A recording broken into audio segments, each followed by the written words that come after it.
Buenos días. Vamos a ver una introducción a los diferentes modelos de comunicación.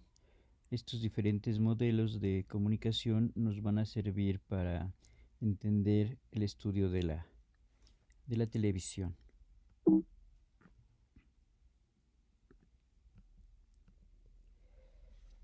Dentro de los diferentes modelos teóricos de la comunicación podemos hablar de tres modelos principales. El modelo clásico, que iría de principios del siglo XX hasta 1960. Este modelo estaría basado en la linealidad del emisor y del receptor. Después vendrían los modelos posclásicos, que serían a partir de la década de 1960, y estos modelos posclásicos van a romper con la linealidad, van a incorporar diferentes novedades, como principalmente sería la relación de los medios de comunicación y su tecnología.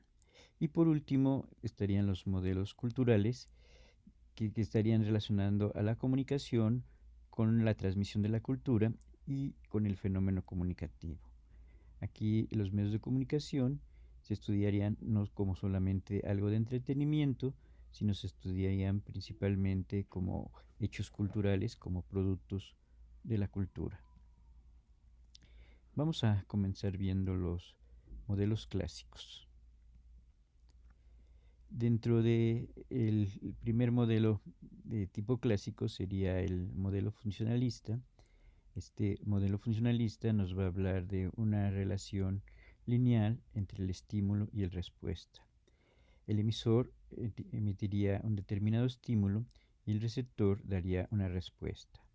Aquí en este modelo se verían principalmente las relaciones impersonales y se vería principalmente que los individuos están aislados y que se trataría de un proceso comunicativo bastante lineal.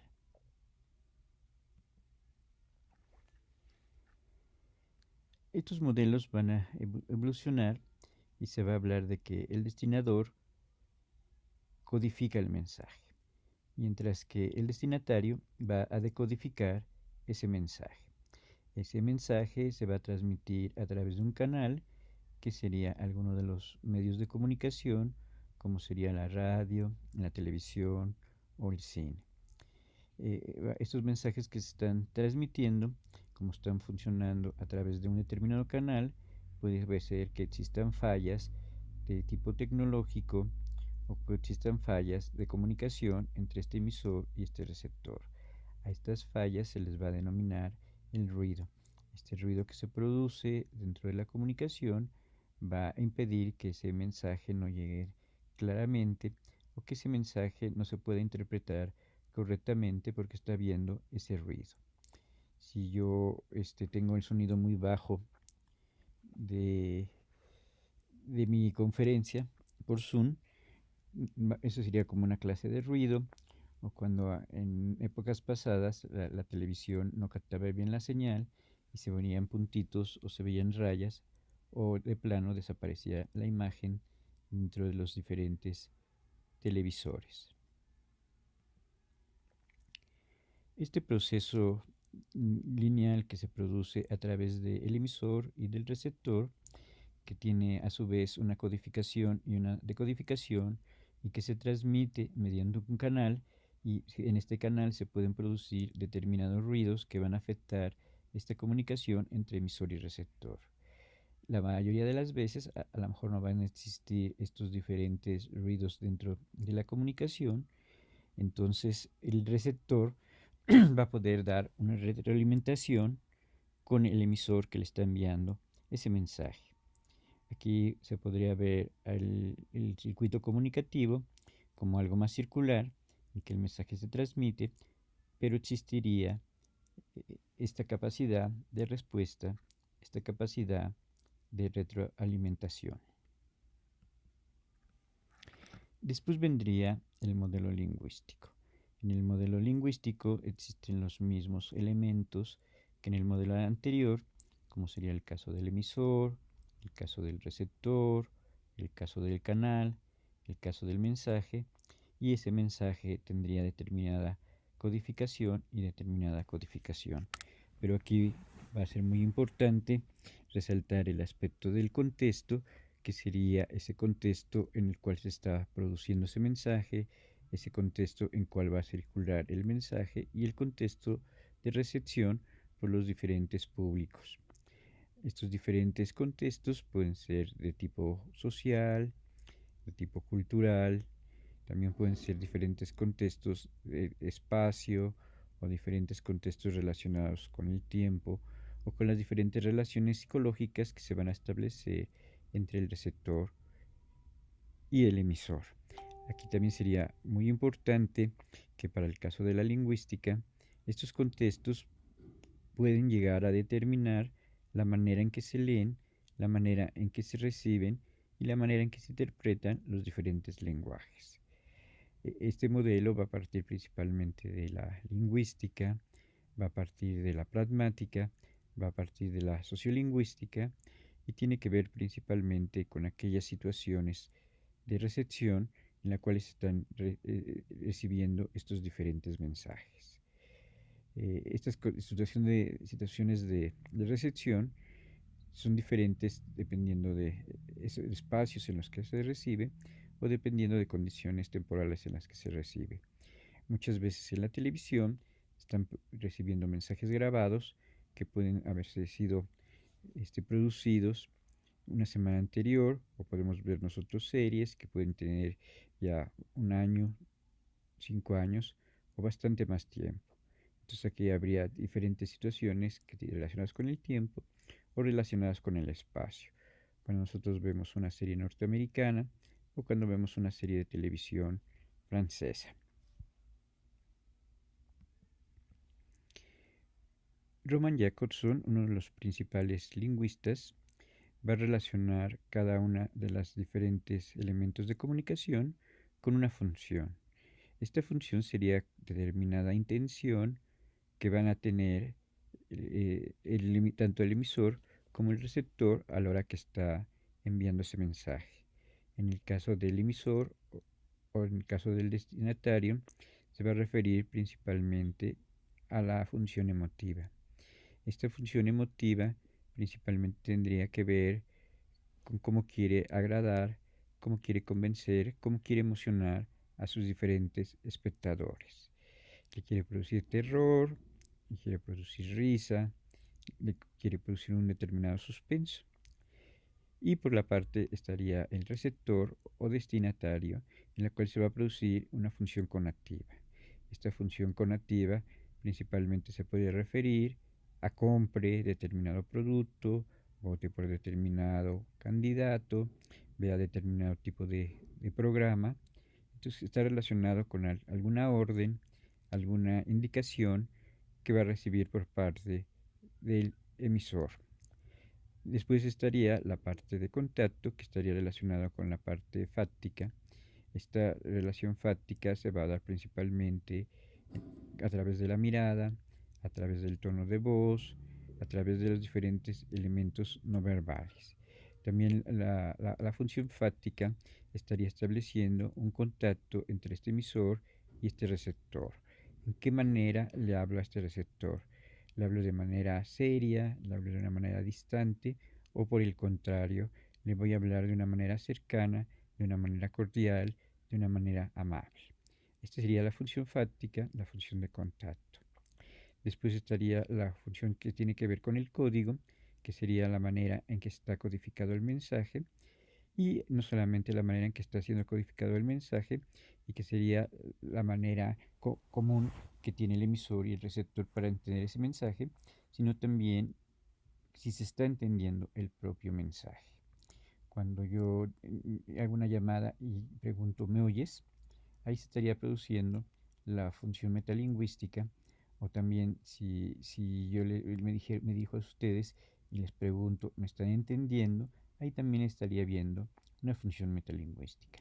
Esta función metalingüística sería principalmente para mantener la comunicación y para saber si está funcionando esta comunicación.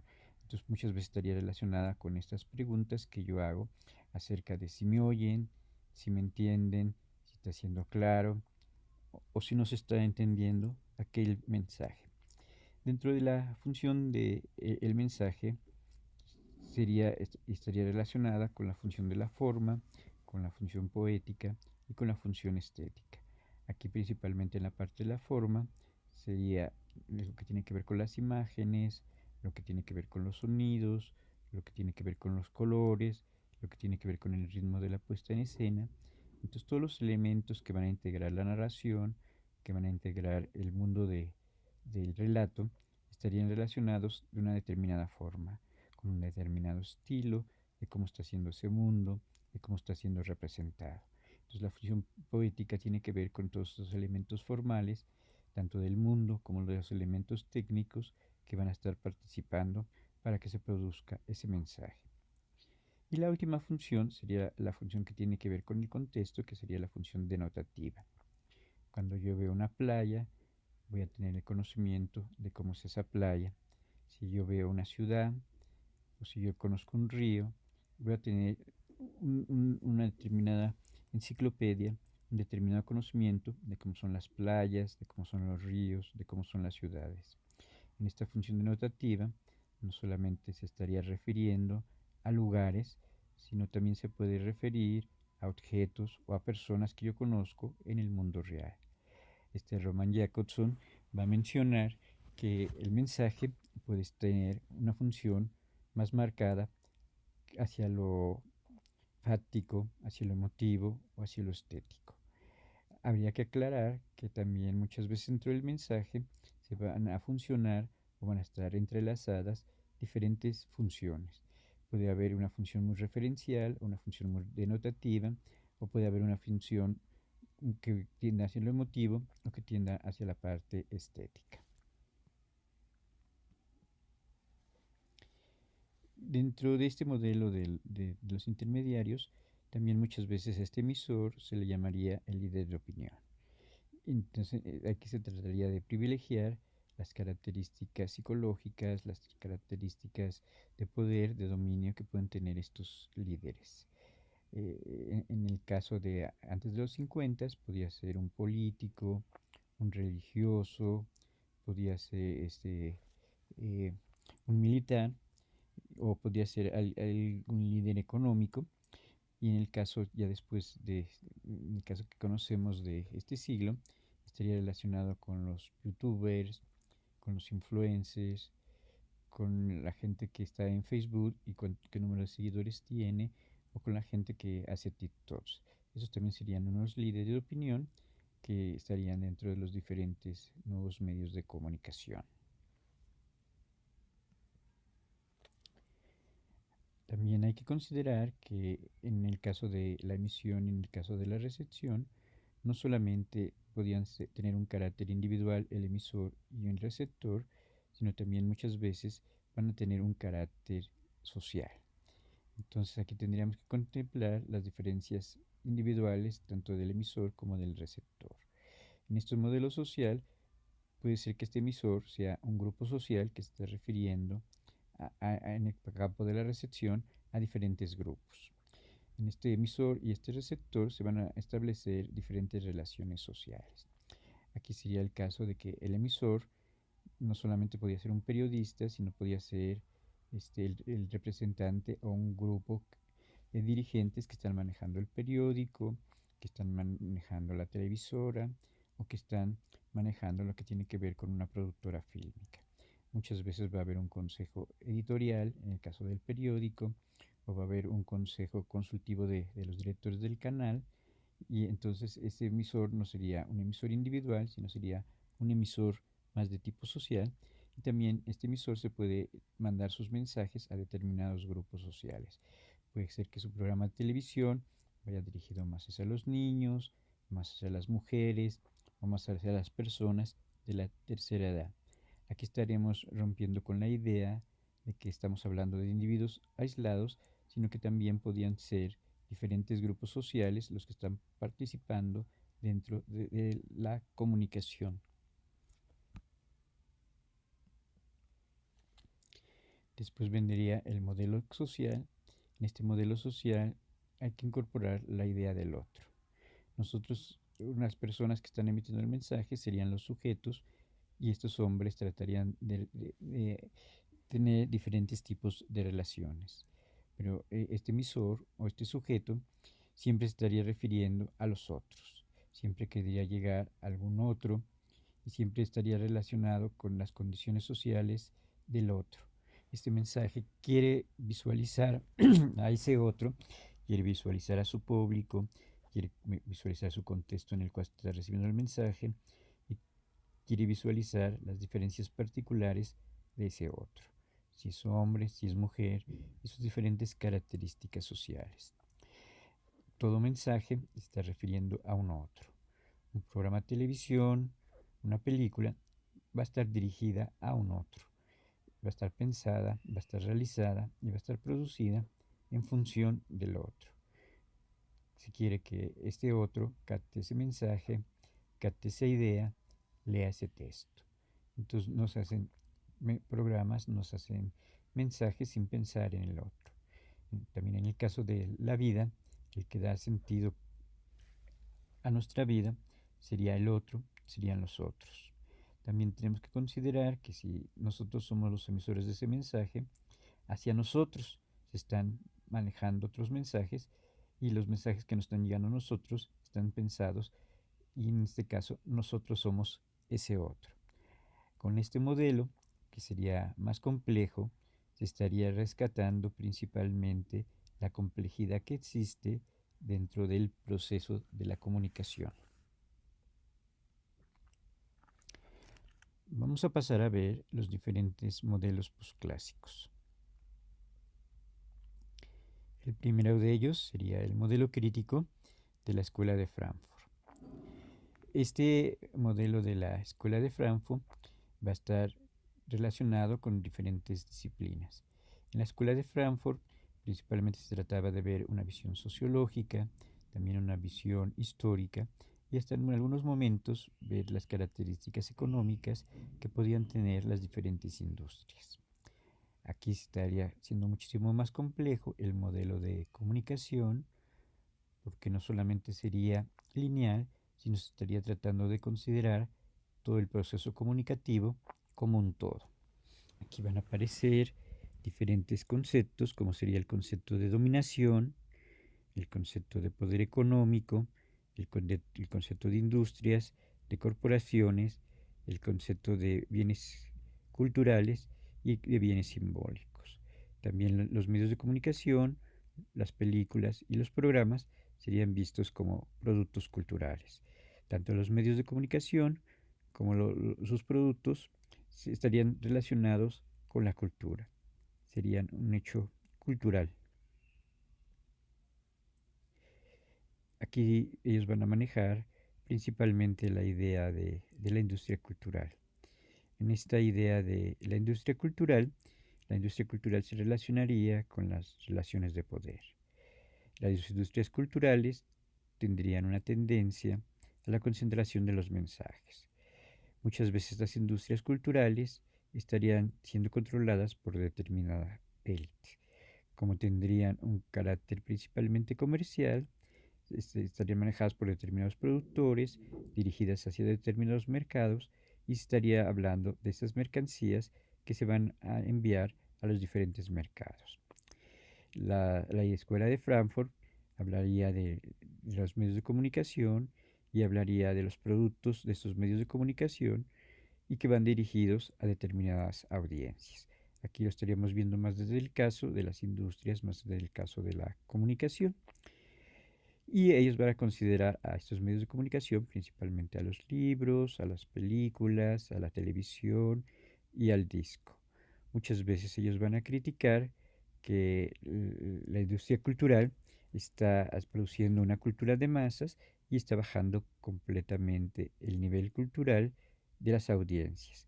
Entonces, en lugar de leer libros de literatura interesantes, estaríamos leyendo más bestsellers, las películas tendrían más un carácter comercial, en lugar de escuchar música de jazz, estaríamos escuchando música más comercial, o en el caso de los diferentes programas de televisión, habría determinados géneros, como el de revista, el que va dirigido a la comedia, que ellos mencionan que en lugar de elevar los gustos del público, estarían haciendo que estos gustos fueran más bajos. También se estarían manejando estas producciones principalmente desde un criterio comercial, dirigido a amplios públicos, a públicos masificados, para que tengan un consumo y este consumo principalmente tenga ganancias comerciales.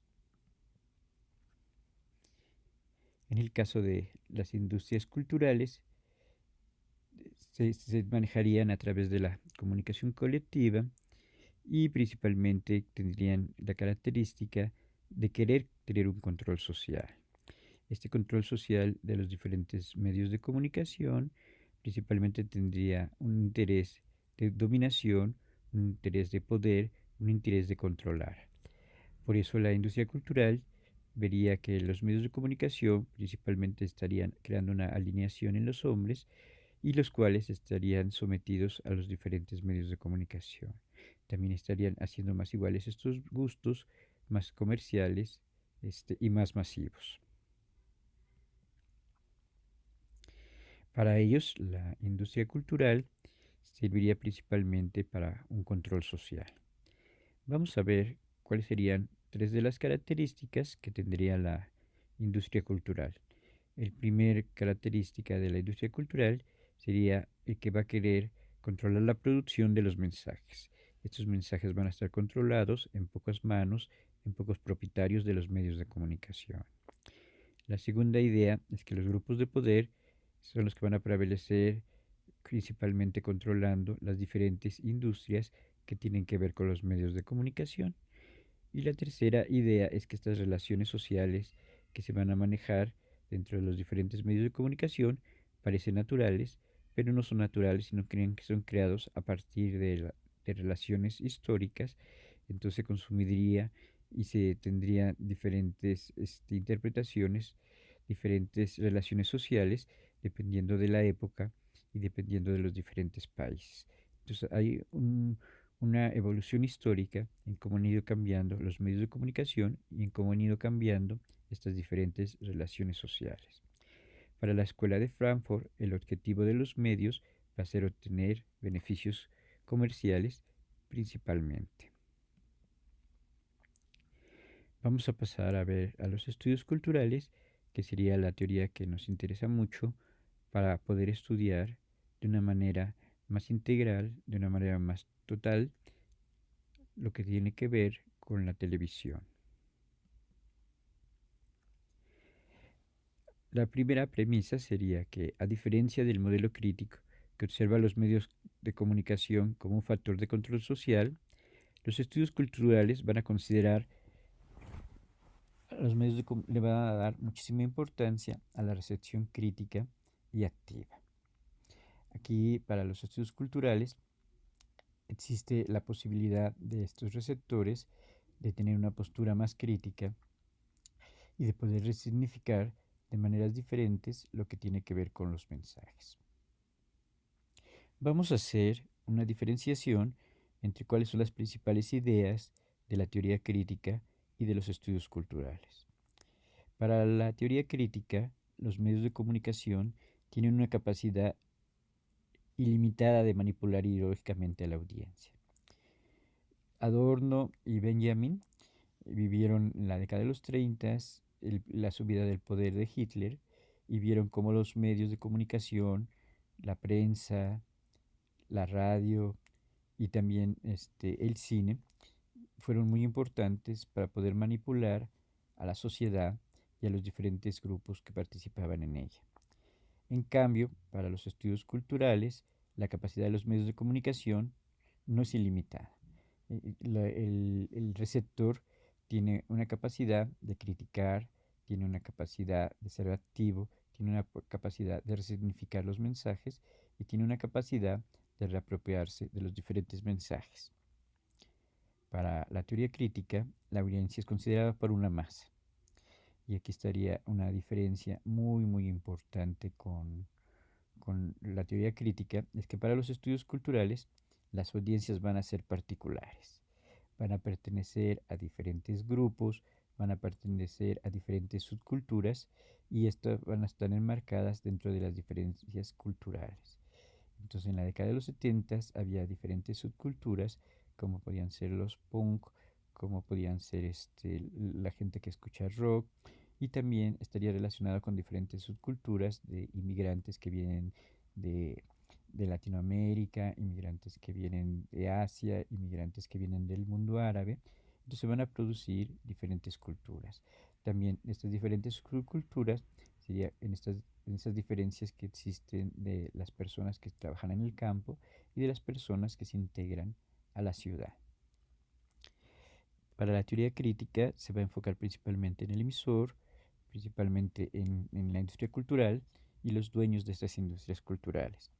En cambio, los estudios culturales le van a dar más importancia a los receptores y cómo van a leer los diferentes mensajes. Para la teoría crítica, el receptor sería completamente pasivo. En cambio, para los estudios culturales, el receptor va a jugar un papel activo, va a jugar un papel crítico y va a jugar un papel en el cual siempre está participando para crear los diferentes significados de los mensajes. El receptor puede aceptar aquello que está siendo propuesto o puede rechazar completamente el mensaje. Para los estudios culturales también muchas veces se va a producir una negociación entre aquello que está proponiendo el emisor y aquello que se acepta dentro del propio mensaje. Si nos fijamos, hay muchos puntos diferentes y en estos puntos diferentes estaría haciendo una concepción y una visión de cómo se tienen que leer los medios de comunicación. Mientras para unos podrían ser completamente ilimitados el poder de los medios de comunicación, para otros sería parcial. También algunos le van a dar más importancia al emisor, otros les van a dar más importancia al receptor. Y la idea fundamental es que para una escuela el receptor es completamente pasivo y para la otra escuela sería un receptor activo y crítico.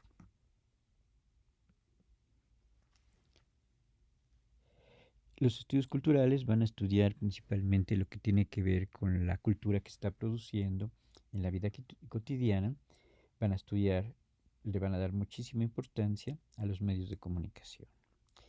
Pero los estudios culturales no solamente ven que tiene, que tiene relación con los procesos culturales, sino también que los mensajes van a tener una carga ideológica muy marcada.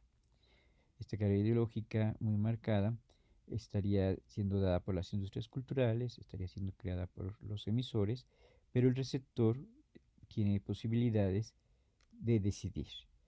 El receptor se convierte en alguien activo que la mayoría de las veces va a estar negociando los diferentes significados y que incluso se puede apropiar de ellos y que incluso los puede resignificar dependiendo de su cultura, dependiendo de sus gustos, dependiendo de su propia individualidad.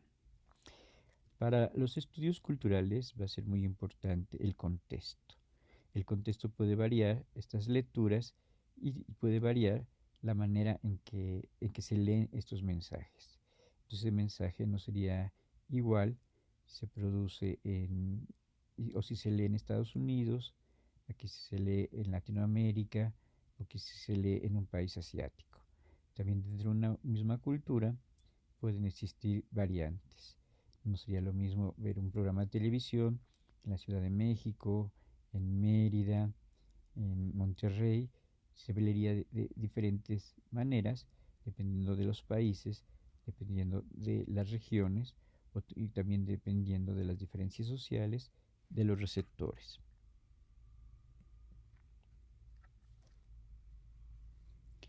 Los estudios culturales se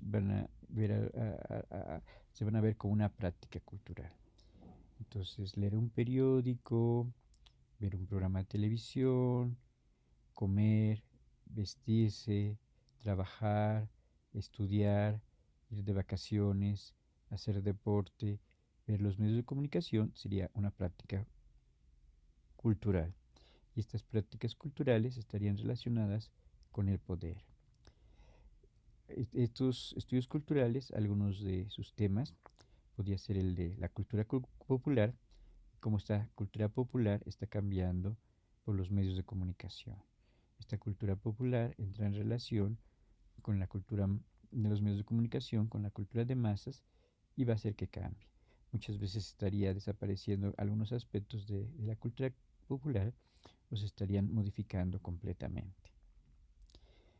Otro de los temas de los estudios culturales va a ser el estudio de las relaciones entre generaciones, entre identidades y entre subculturas. Los medios de comunicación nos estarían produciendo una identidad nacional de cómo es Francia, de cómo es México, de cómo es Italia. También nos estarían produciendo una identidad social, estarían hablando de identidad de nuestra historia y también de nuestras identidades personales, de cómo somos como hombres, como mujeres o como una identidad LGTB. También estudiarían las diferentes subculturas. Entre algunas subculturas diferentes de la década de los 60, de la década de los 70, podían ser los punk, podían ser los hippies, podían ser los emos principalmente. También los estudios culturales le van a dar mucha importancia a los estudios de género, a los estudios feministas, a los estudios queer, a los estudios LGTB.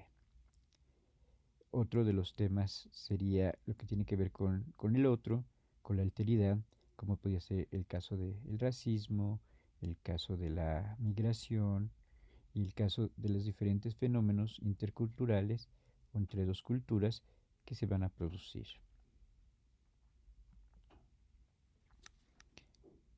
Algunos de los conceptos básicos de los estudios culturales sería la cultura, pero no solamente sería esa cultura o esa alta cultura o la cultura de los medios de comunicación, sino sería esa cultura viva que yo vivo en la vida cotidiana que me está constituyendo como todo un estilo de vida. Cómo me visto, cómo vivo la vida en general, ¿no? Entonces sería todo un estilo de vida que sería la cultura y que yo la estaría practicando desde que me levanto hasta que me acuesto. Después vendría el concepto de cultura popular, que sería una manifestación más tradicional, una manifestación más del pueblo, una manifestación más de determinadas regiones, y esta manifestación popular estaría hablando de estas identidades más nacionales, más regionales, más estatales. Esta cultura popular tiene esta característica de esta tradición, de estos valores culturales que manejarían estas diferentes culturas populares. Estas culturas populares serían muy amplias porque tendrían que ver con estilos de vida, tendrían que ver con comidas, tendrían que ver con bailables, tendrían que ver con visiones de mundo y con diferentes valores. También los estudios culturales van a tomar de Gramsci la idea de hegemonía. Esta hegemonía sería el predominio cultural y político de un sector de la sociedad que se negocia con los otros para tener este control, para tener este consenso cultural.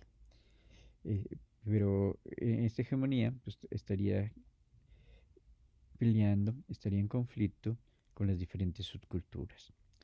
También sería muy importante la idea de polisemia, porque para los estudios culturales no solamente habría una interpretación de los mensajes, sino podría haber muchísimas interpretaciones de los mensajes dependiendo de los sectores y dependiendo de los factores culturales que entrarían en juego. Y el otro concepto importante que ya vimos sería el de subcultura, que se va a referir al grupo de la sociedad que mantiene ciertas creencias y particularidades diferentes de ese grupo dominante. Entonces podían ser ciertos barrios, ciertos grupos que viven en determinada colonia, si en el caso de la ciudad, los campesinos que llegan, los migrantes que llegan, o las clases más desprotegidas, también siguen como parte de las diferentes subculturas.